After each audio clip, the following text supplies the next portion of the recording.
Today we're looking at t-test. What is t-test?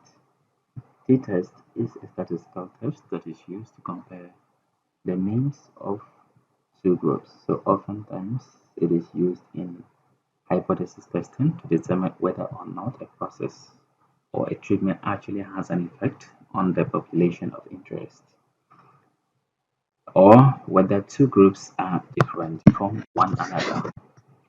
Okay, so when do we use a t-test? When comparing the means of two groups, like we said before, we're comparing two things at a time. That is pairwise comparison. It is called a parametric test of difference, meaning that it makes the same assumptions about your data as other parametric tests.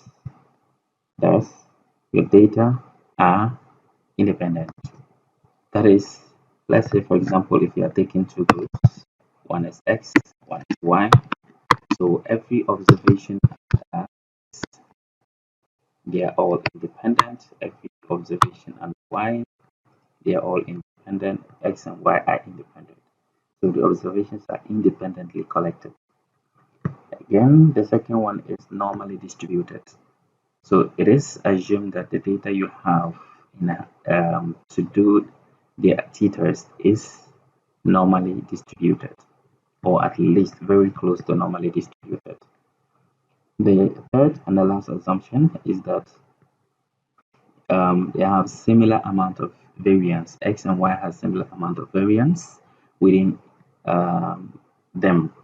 So for the x1 to x3, y1 to y3, the variability that is within the axis is the same variability that is existing within the y variable. So these are the assumptions that we can use to test, use that will allow us to use a t-test. A t-test should not be used to measure differences among more than two groups. The reason is that the error structure for a t-test will estimate the actual error when many groups are being compared. So if you want to compare the means of several groups at once, then it's best to use another statistical test such as the analysis of variance, or any of the post hoc analysis or post hoc tests to do that particular one. So for ANOVA, we will look at it in detail in another video. So when we talk about t-test, is it just one thing that we can do, or there are several of them? So these are the things that will guide you in choosing the type of t-test to employ in your analysis. One, whether the groups being compared come from a single population or two different populations altogether. That is one. Second, whether you want to test the differences in a specific direction.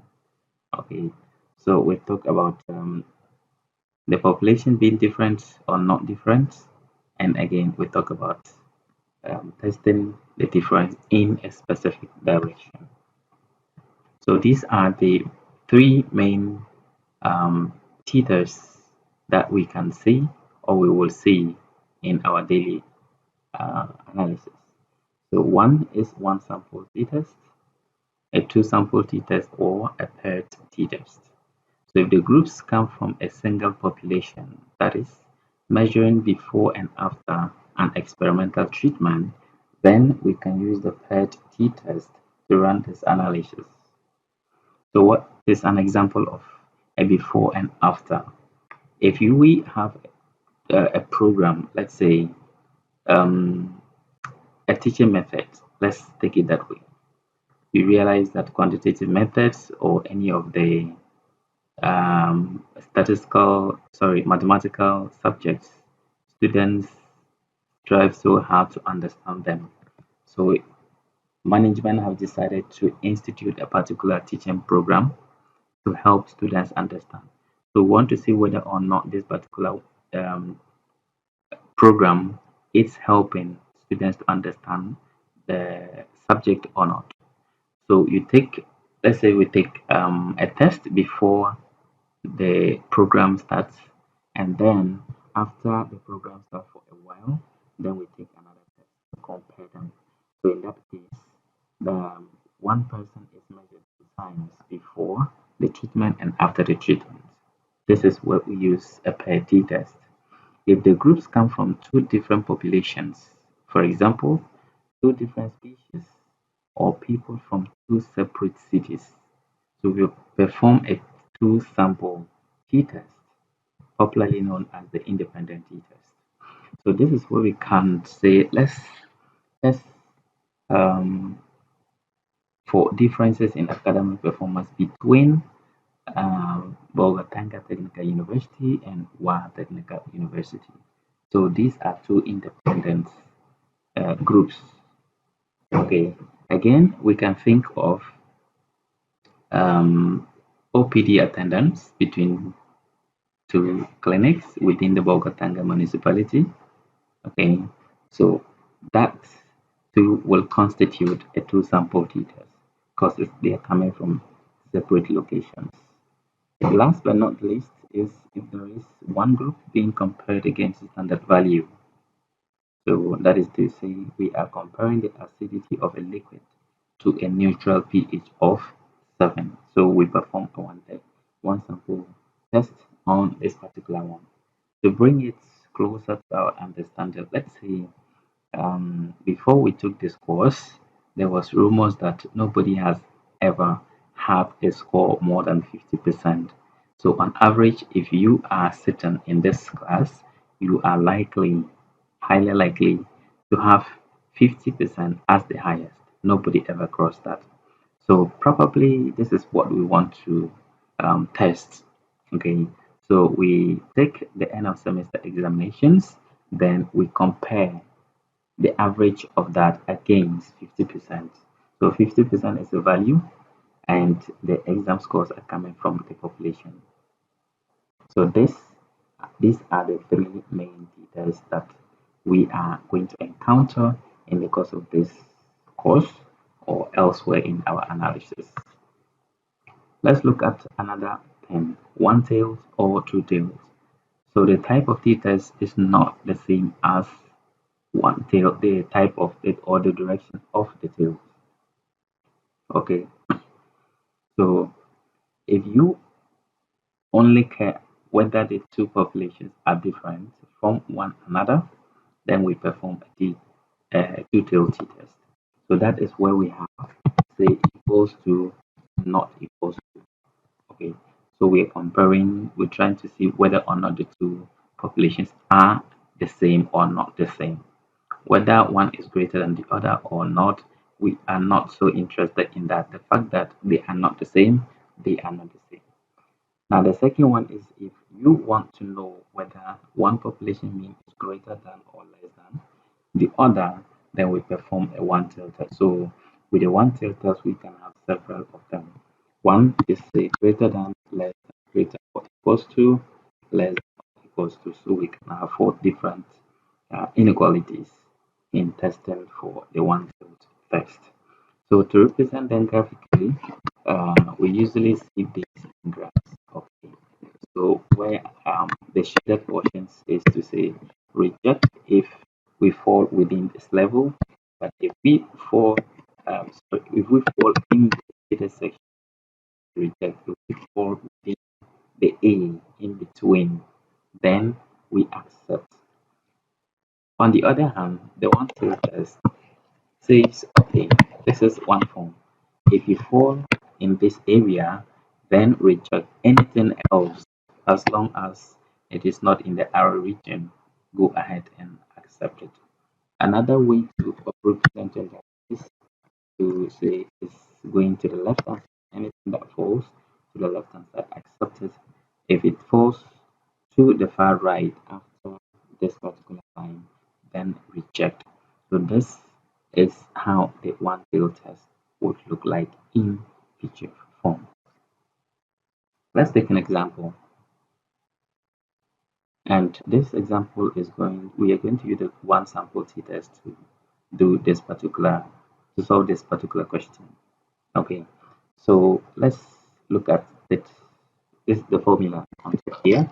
So we will need to take note of that so that we can start reading the question and come back to it.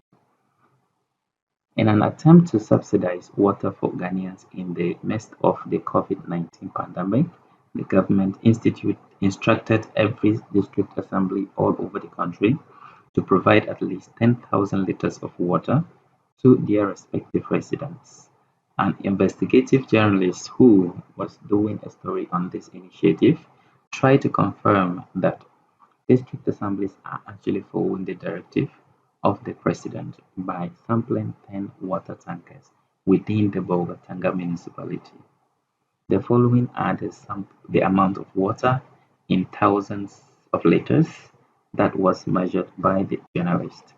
So the 10 tankers that the journalist took measured the water level. These are the results. So 12 is 12,000, 8,000, 9,000, 13,000, 20,000, 4,000. So this is a short form. We just cut off the three zeros. Okay, so this one we want to look at the fact that the water, the directive that says provide 10,000 liters of water to your respective residents. Are the district assemblies following this particular order or not? So let's try to use statistics to answer this particular question. Okay, so we have the data here. What are we going to do with the data? All we need to do is to find the average. Okay, remember we have x bar. X bar is simply the average of the values. So we're going to have 12 plus 8 plus 9 plus. So we're going to add all these and see what we are going to get. So point your calculator as a point 1. Then according to my calculator, I'm looking up by the sum of my x, I get 91. Okay, so if we get a different answer, just ask me.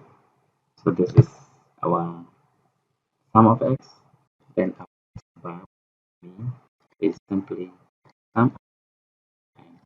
So we have 91 over, how many are they again? Yeah, 10. Alright, so x equals 9.1. Now we need another thing. What do we need? We need the standard deviation. So mu, we already know what mu is. Okay, so mu equals 10. So if we take off the 1,000, this is 10. So it's the 10 that we're going to use since we decided to cut off 3 zeros from the data itself. Alright, so our standard deviation is the square root of variance, which equals 2 what we have here minus of x divided by n.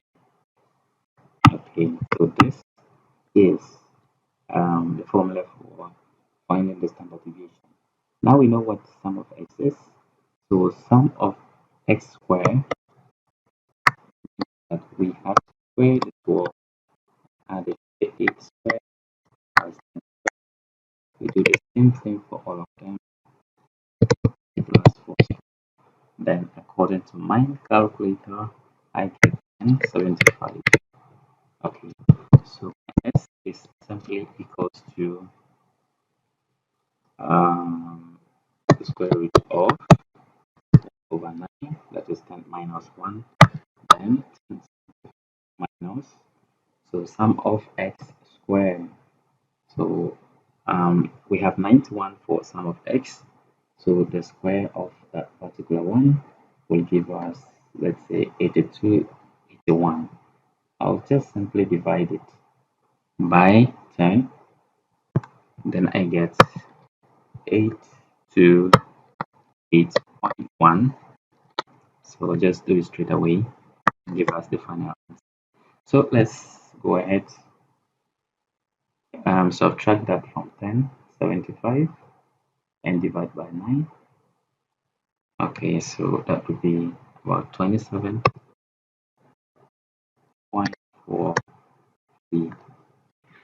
Okay, all right, so finish the rest for me.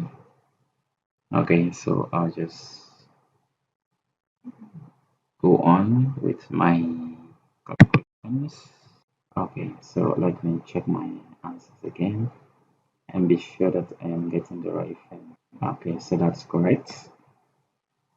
So S before is square root. Alright, so you will have to get your scientific calculator ready. So 27.43, and that will give us approximately 5.24. Okay, so this is the procedure. I might be wrong in my calculation because I am punching and writing at the same time, so I might have missed something. So punch your calculators and make sure that we are getting the same answers. All right, now we come to our t statistic of over of n. So already we know our value is 9.1 all over 0.24 divided by 10. Okay. So if we do these calculations, we end our t to be 0, negative 0.012. This is the value of our t statistic. Now, what are we going to do with this? We need to go into the table. We have a table here that contains the critical values. So all we need to do is look in that table at r equals to 0.05. It's not given, so we are limited to choose whether we want it at 5%, 1%, or whatever it is. All right, so we're gonna use this one and then go ahead to state our hypothesis. So what will my hypothesis be in this case? So the journalist is just looking at whether or not they are providing this. Okay, 10,000 liters. If it is low, they are not providing what the government has asked them to. If they are providing more, it means they are not providing what the government has asked them to. So our null hypothesis is going to be that our mean is equal to 10,000. So the alternative is they are not equal to 10. So you compare the t alpha divided by 2. Okay, since it's a two-tail test, then degrees of freedom. What is the degrees of freedom again? Degree of freedom n minus 1, that is 9. Now, if that t we have calculated to 0.012, if this value is less than what we read in the table, then we have no reason to reject the null hypothesis. So we conclude that the tankers are given, the district assemblies are actually following the government's directive and providing exactly 10,000 liters of water to their respective residents. Now, if this t value is greater than what we have read in the table, then we have every reason to say that, okay, the district assemblies are, yes, they agree to provide the water, but they are doing it in their own terms. The number of liters that they are providing is not exactly 10,000. So this is the conclusion that we can arrive at using this t-test, one sample t-test, to test that particular question. All right, so talking about two sample t-test, that is the independent t-test, then this is how ugly the formula is going to look like, but then it's not so difficult. Okay, it is not very difficult, so it's just looking a little scary. Now, this is how we can get that. Let's say we have x and we have y.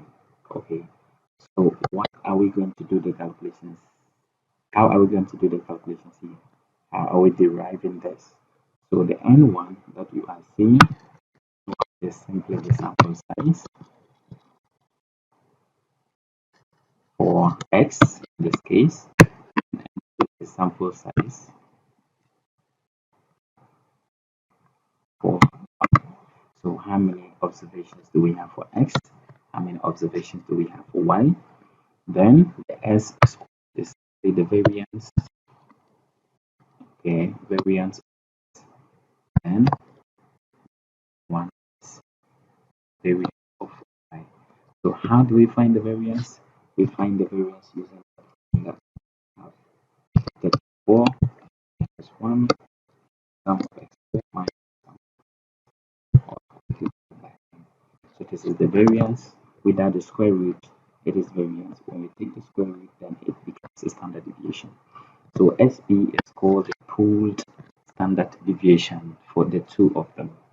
Okay, the pooled standard deviation.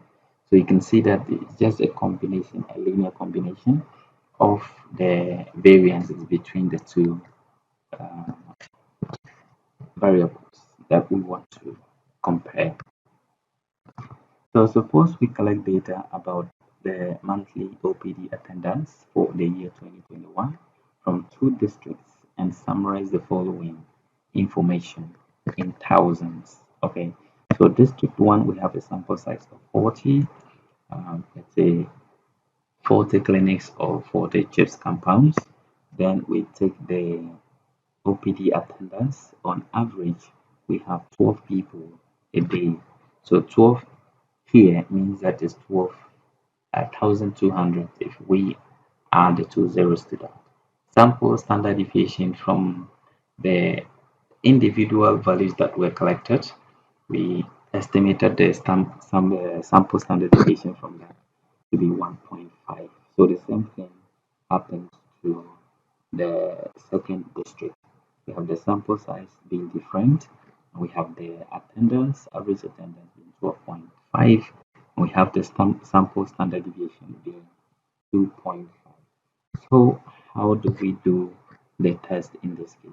Looking at the formula, what we have on top is simply subtract their means, find the difference of the two means. Then we have the square root of the the reciprocal of the sample sizes, respective sample sizes. Okay, so and then the SP, let's calculate that first. Okay, so n minus 1 s squared plus n minus 1 s squared all over n 1 n 2 minus 2. So as simple as that. So let's look at SP. How is SP calculated? So we have square root of the first one, then s. So s square is variance, s is standard deviation. Here standard deviation is given, so we need to find the square of s. The 7 minus 1, 37 is here, and have the standard deviation of 2.5 multiplied by 2.5 square all over 3 plus minus 2. So square root of this, that will give us the pooled variance. So do the mathematics with your calculator and we should get this 4.17. All right, so let's look again. What else do we need? That's big one under here. That is 1 over n 1 plus 1 over n 2. So a square root of that 2 is equals to uh, okay. Now we're going to do this mathematics, and again we are going to have something like this 0.52 square root of that. Okay, so now let's put them together. T equals to 0.6 minus, sorry, talking about the average. This is the average. Okay, so let's move to another place. I think I've already started here. Okay, so we have T equals to all over our standard deviation is 4.17. So we have 0.52. So again, do this mathematics, then we end up with 0.027. So again, we're going to compare this against the standard value of saying what is the degrees of freedom here. It will be 40 minus 2. Okay, so that would be our degrees of freedom, and we're going to get like say 75.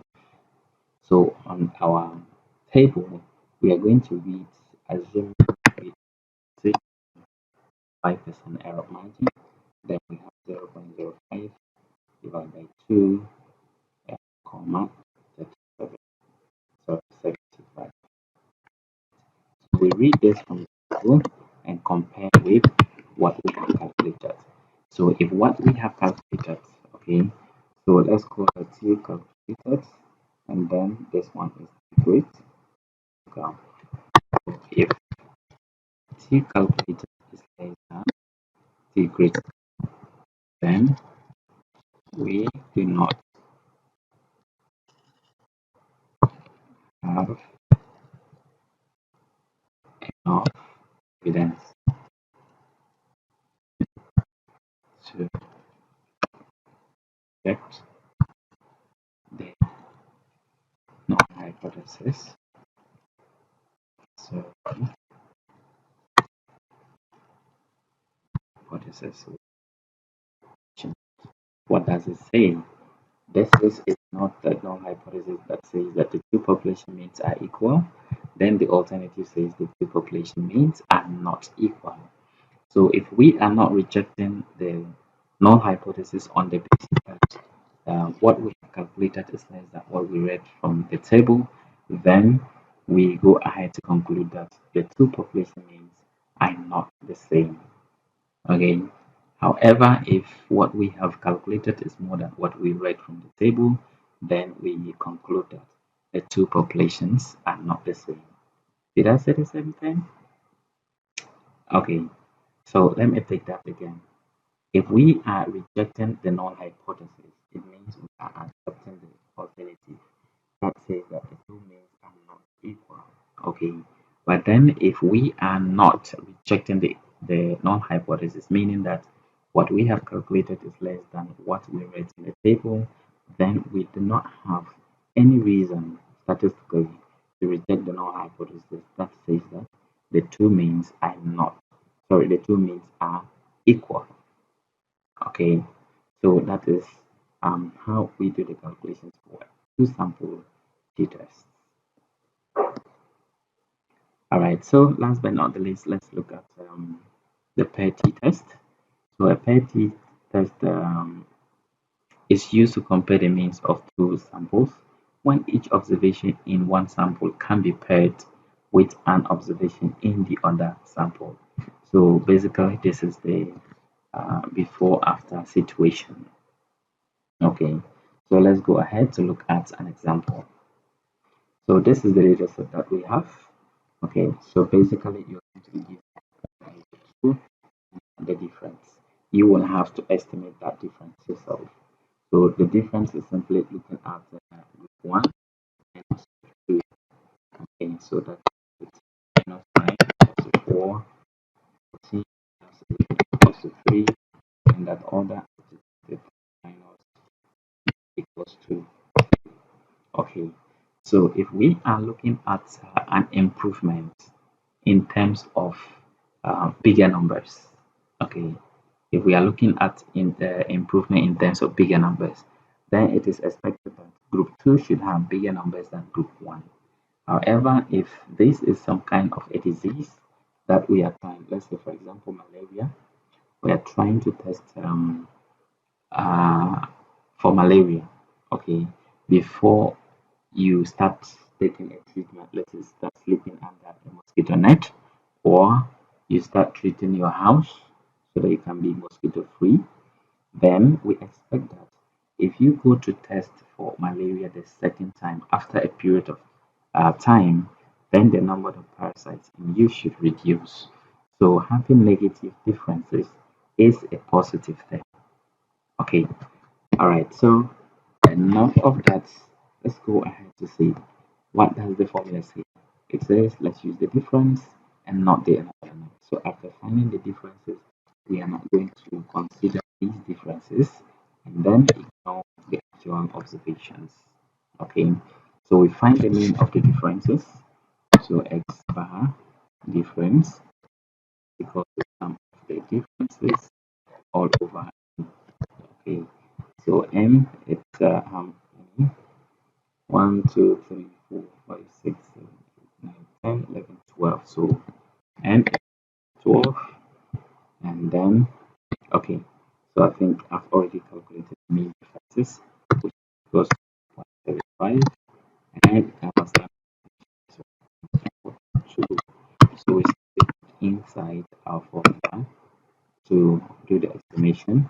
So let's see what it says the difference. 1.5 over 1.422 like 12. Okay, so let's do this mathematics and then see what we're gonna get. All right, so look for your calculators. Let me look for mine. So it is always good practice that you go through this yourself and then confirm. Okay, because sometimes some if you are dependent on one person to give you the answers, the person can be wrong. Remember, board maths, it is possible that we'll end up having because of the way I enter the values, I will have one answer which might not be correct, and I'm thinking that it is correct because I am getting that from my calculator. Meanwhile, it shouldn't have been so. So please do the cross-checking so very well before you go ahead to publish your answers. Okay, so let's say what do I have? One, okay, all right. So I am getting 0.2. So just be sure you did the right thing, and then if that's correct, if that is correct, then our t is supposed to be 4.26. So again, we are going to do the comparison. Freedom 11, my table value would be t 0.025 because I'm already dividing the 0.05 by 2. So I read this in my table and compare with what I have calculated. So if what I have calculated is less than the table value, then I go ahead to conclude that there is no difference. Then, or if what I have calculated is greater than what you are reading from the table, then you go ahead to reject the null hypothesis and conclude that yes, there is the difference between group 1 and group 2. So basically, this is how we're going to do the analysis for the three different t-tests. All right, so this is the table.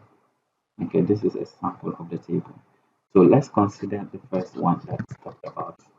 Uh, our null hypothesis mean uh, equals to the alternative says that equals to 10,000. Okay, so what did we get here? Our degrees of freedom. So C 0.025. Remember, it's a two tail, so we'll have to divide it. Two tail is in this form. So if our alpha value is 0.05, two tail means that half of it should be here, is 0.05, and the other half is what? 0.25. So that is why you see them alpha 2 and your okay. So it's a two tail. So let's read that. So inside the table, I'm going to look for where we have a two tail. Then along that row, look for 0.05, not 0.025, because it's already calculated for you. Okay, it's just showing you the actual raw values. All right. So we have gotten the 0.025. The next thing is to look for the degree of freedom that says 9. This is where our 9 is. So what we're going to do is rule a line horizontally throughout. Then where our 0.05 is, we're going to rule another one vertically. So the cell that they will all meet, that is the cell, then that will be our reading. So T is 0.05, is equals to 2.262. Okay, now remember our value was the absolute was about this. Okay, so it means that what we have calculated is not more, it's actually less than 2.